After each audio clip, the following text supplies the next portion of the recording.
24 guys here now, and they're all from the same island. They're from an island just north of Port Vila, so it's pretty awesome. They're like a big happy family, and they play the same music, sing the same songs, and yeah, they're the happiest bunch of guys I've ever come across.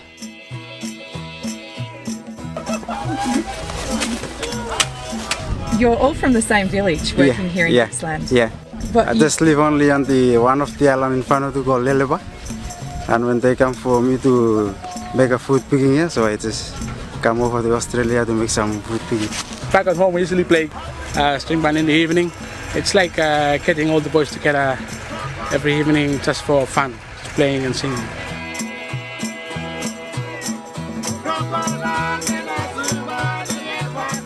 When they grow up, they start singing. They love singing when they're young age. So it's normal back at home. It's not only singing the church, but after when they walk in the gardens or they grow their own food, whatever, they love singing.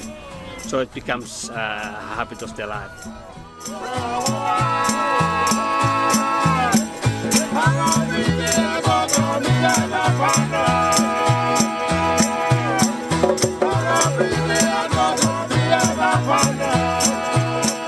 Sometimes you come here at 5 o'clock in the morning and you can hear them in the paddock picking and singing their heads off. Yeah. Half of the group came last year, which we used to sing at the Paynesville Music Festival, and we've been winning the prize. We won the first prize, but this season all the crew of the band are here, so I believe they're more better than the ones last year. So you will hear the sound coming up.